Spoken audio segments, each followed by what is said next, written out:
गया, इसकी भी जानकारी सामने आई। ये बैंड है सफेद फास्फोरस, इसका इस्तेमाल किया गया है। जानकारी सामने आई कि ईरान युद्ध का असर दुनिया भर में देखा जा रहा है। अब ऐसे में खास करके ऊर्जा संकट की स्थिति बनती हुई नजर आ रही है। तो चलिए आपको हम बताते हैं कि किस तरीके से इस युद्ध के बाद में ऊर्जा संकट पैदा हो रहा है। लेकिन इस बीच जानकारी सामने आई है कि इजराइल के हाइफा में ईरान का एक बड़ा मिसाइल अटैक देखा गया, जो कि नाकाम किया गया है हाइफा की तरफ से। हाइफा में ये मिसाइल अटैक हुआ और ईरान ने कई मिसाइल इस दौरान दागी हैं। इजराइल के हाइफा में ईरान का ये बड़ा मिसाइल अटैक है जो कि नाकाम हुआ। इजराइल के एयर डिफेंस सिस्टम ने ईरानी मिसाइलों को नाकाम किया। ईरान लगातार इजराइल के कई इलाकों पर मिसाइल अटैक्स कर रहा है।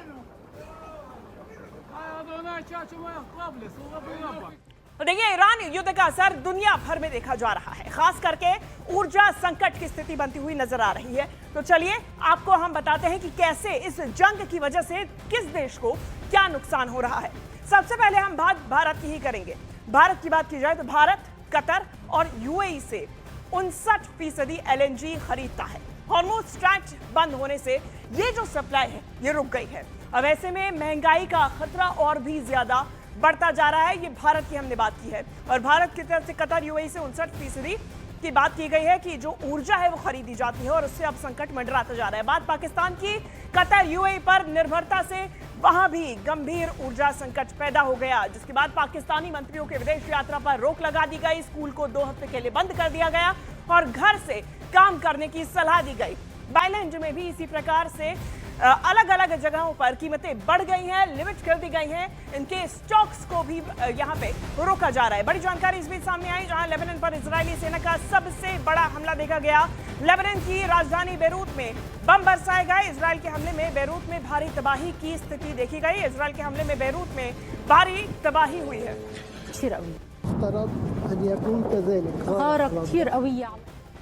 और ईरान के नए सर्वोच्च नेता मुस्तफा खामेनेई ने नेतन्याहू को टारगेट करने के लिए नए प्लान को मंजूरी दे दी। ट्रंप को पता चल गया कि इजराइल पर अब ये बहुत बड़ा हमला होने जा रहा है।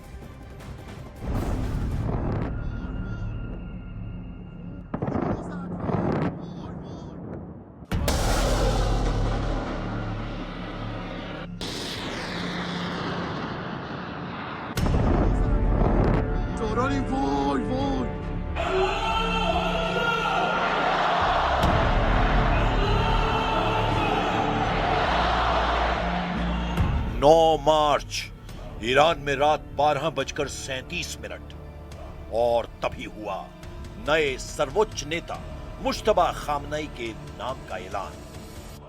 तभी ईरान की दूसरी घड़ी रात 2:30 ईरान ने लॉन्च कर दिया इजराइल पर सबसे बड़ा अटैक। 2 घंटे के अंदर ईरान दागने लगा सबसे खतरनाक मिसाइल।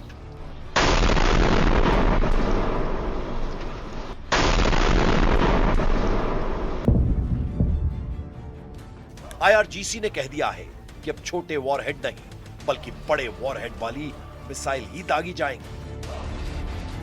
रिवॉल्यूशनरी गार्ड्स अब हर मिसाइल को 1000 किलो के वॉरहेड से लैस कर रही हैं। 1000 किलो का वॉरहेड यानी 1 टन का ऐसा बम जो जहां फटता है वहां हर चीज को धुएं और धूल में तब्दील कर देता है, जलाकर राख कर देता है। ईरान 1 टन के वॉरहेड के लिए 4 मिसाइलों का इस्तेमाल कर रहा है। पहली है खुर्रम शहर 4, दूसरी है ईमान, तीसरी है सेजल और चौथी है शाहाब 3। इन चारों मिसाइलों से अब ईरान लगातार इजराइल में सर्वनाश करने वाले अटैक कर रहा है।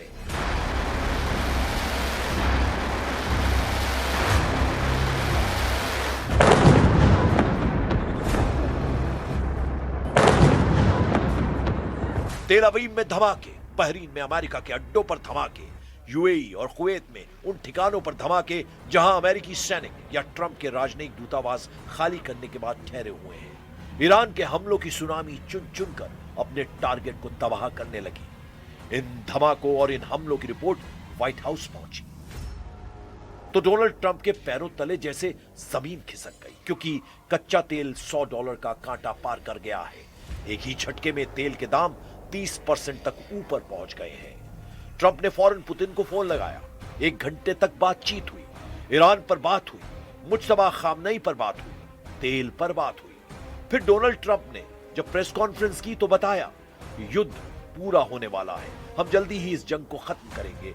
ईरान की लीडरशिप और सेना को पूरी तरह खत्म कर दिया गया है। Thank you, Mr. President. On Iran, you called it an excursion. You said it would be over soon. Are you thinking this week it will be over? No, Are you but talking soon. about days? I think soon. Okay, and with respect Very soon. Look, everything they have is gone, including their leadership. In fact, there are two levels of leadership, and even actually, as it turns out, more than that. But two levels of leadership are gone. Most people have never even heard about the leaders that they're talking about. So. लेकिन Iran ने दिया Trump को counter झटका। Iran ने ऐलान कर दिया कि यह युद्ध अमेरिका और इजराइल ने शुरू किया था, लेकिन इस जंग को खत्म ईरान करेगा और इसके लिए ईरान की मिसाइल ब्रिगेड लगातार हमले कर रही है।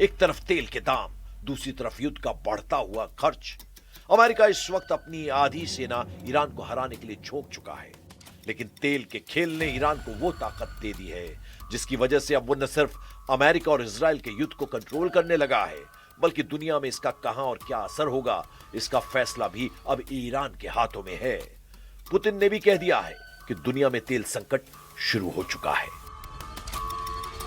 В прошлом году через Ормузский пролив прошло около трети мирового морского экспорта нефти, а это порядка 14 миллионов баррелей в сутки. Из них около 80% направлялись в страны Азиатско-Тихоокеанского региона. Сейчас этот маршрут фактически закрыт.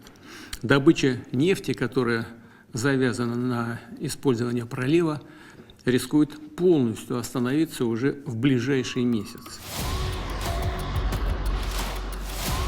ईरान के खिलाफ अमेरिका और इजराइल का युद्ध जितना लंबा चलेगा, यह अमेरिका और यूरोप की अर्थव्यवस्था को उतना ही ज्यादा नुकसान पहुंचाएगा। साथ ही खाड़ी देशों का तेल उद्योग पहले ही पूरी तरह ठप पड़ चुका है। यानी ट्रंप और नेतन्याहू का वो एहसास कि ईरान पर हमला करने के बाद वहां सत्ता को बदला जाएगा और फिर उनके दोनों हाथों में लड्डू होंगे। ट्रंप और नेतन्याहू के उस प्लान को ईरान की मिसाइल पावर पूरी तरह भस्म कर चुकी है।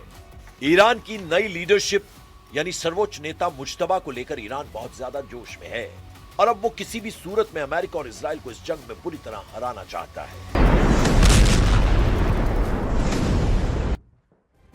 जानकारी बड़ी सामने आ रही है, जहां ईरान का यूएस इजराइल पर करारा पलटवार देखा गया। यूएस और इजराइल के ठिकानों को निशाना बनाया गया।